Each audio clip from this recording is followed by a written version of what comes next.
Hey everyone, Days of Our Lives spoilers for Wednesday, August 26th are here, and wow, just wow. We are looking at a total disaster for some of our favorite people, but also some romance, but mostly disaster. Let's start with Stephanie, because Stephanie is completely losing her mind right now. She keeps telling everyone in town that she is totally fine with Alex taking care of baby Kelsey, fine with Joy Wesley being in the hospital, but she is not fine, not even a little bit. Joy was in a bad car crash recently. She had a blown tire. Kelsey was in the back seat. Joy left a frantic voicemail for Alex, but Stephanie deleted it because she thought Joy was faking another emergency. Just like the insurance scam stuff before, but it was real. And Alex found out Stephanie hid the message. It was a massive fight. And now Joy is in a hospital bed, terrified. Joy is worried she might end up paralyzed for life from the crash injury. And Alex is right there by her side, holding her hand, comforting her, playing the ultimate hero. Because Alex has this massive savior complex, he was abandoned by his mom, Angelica, so he will never abandon his kid or the mother of his kid. And Stephanie has to stand in the doorway and watch this.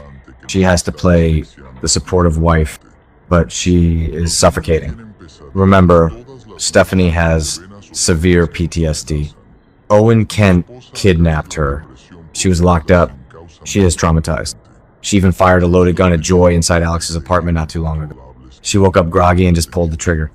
The bullet missed, but Joy used it to ban Stephanie from seeing Kelsey, and Alex agreed with Joy to keep Stephanie out of jail.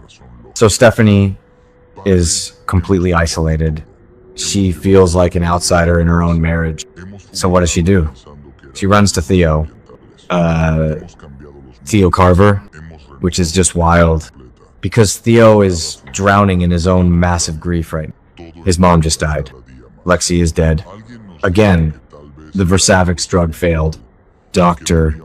Rolf's science was a bust. And Theo is broken. But Stephanie just needs someone to listen. Someone she can talk at. So she corners Theo, and she tells Theo what she can't admit to Alex. That she hates this. She hates her life. She hates Joy. She hates feeling weak. It is so selfish to dump this on a grieving guy.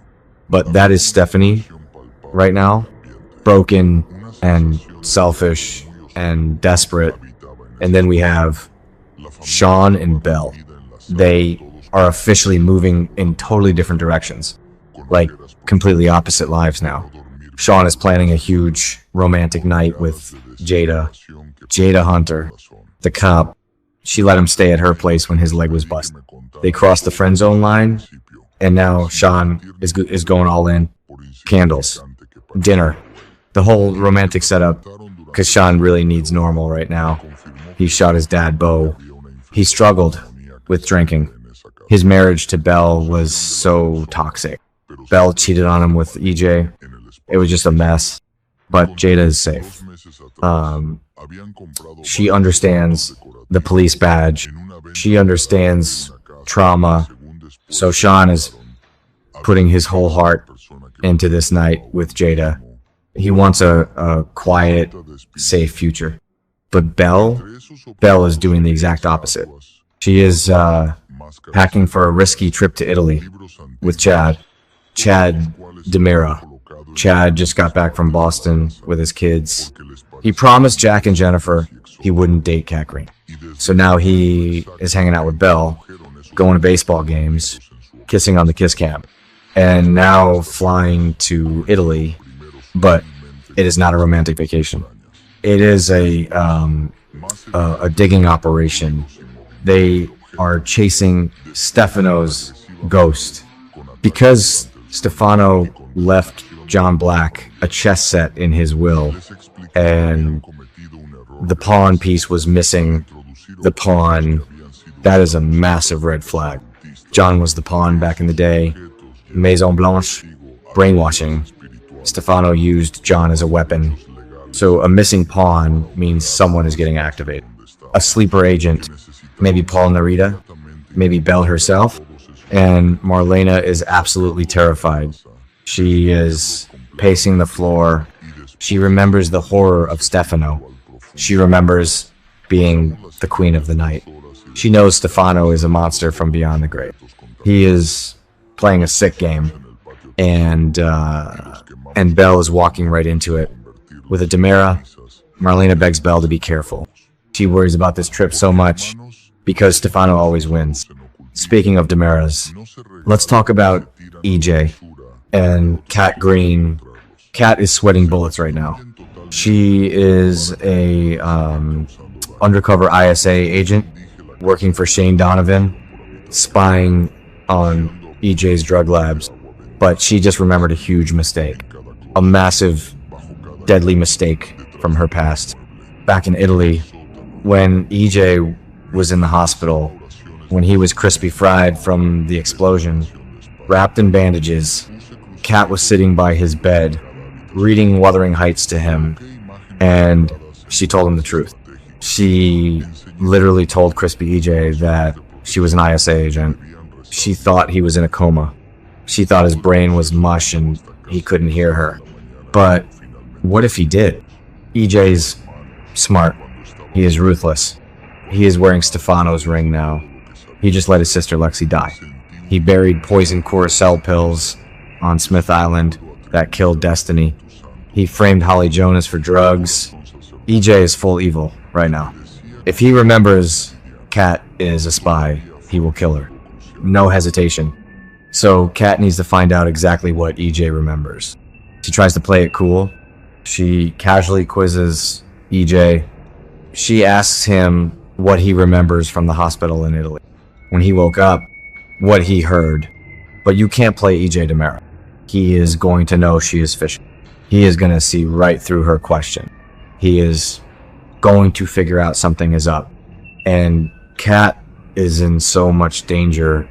Rafe is her ISA handler, but Rafe is overseas in Alemania dealing with Dimitri and the hostage crisis. So Kat is all alone with a literal monster. If EJ connects the dots, Kat is not making it out of that mansion alive. And finally, the most heartbreaking part of the day, Abe Carver. Abe is completely crushed. His heart is in a million pieces. Lexi's gone. The miracle cure failed. She died again. And Abe has to plan a celebration of life. A second funeral for the love of his life. It is just cruel. He can't do it alone. But Theo is busy. Theo is fighting with Johnny at the DiMera office. And Theo is stuck listening to Stephanie complain about her stepmom drama. Paulina is busy dealing with Chanel's breast cancer. Chanel is pregnant and sick. It is just too much. So Abe is sitting there all alone with his grief. But Roman Brady steps up. Roman comes to Abe's aid because that is what true best friends do. They have been friends for decades. They ran the police force together. They know each other's soul. Roman is dealing with his own massive headache right now. He is giving Kate the ultimate cold shoulder because Kate masterminded the bogus Titan lawsuit against Johnny. Roman hates lies. His marriage to Kate is hanging by a thread. He is furious. But Roman puts all that anger aside. He goes to the pub. He sits with Abe. He helps him plan the memorial. He helps him pick out the music, the flowers. He just sits in the heavy grief with him. It is so sad. But it is also really beautiful. Real friendship in Salem is rare. People betray each other all the time. But Abe and Roman have a real bond. And Abe really needs his friend right now.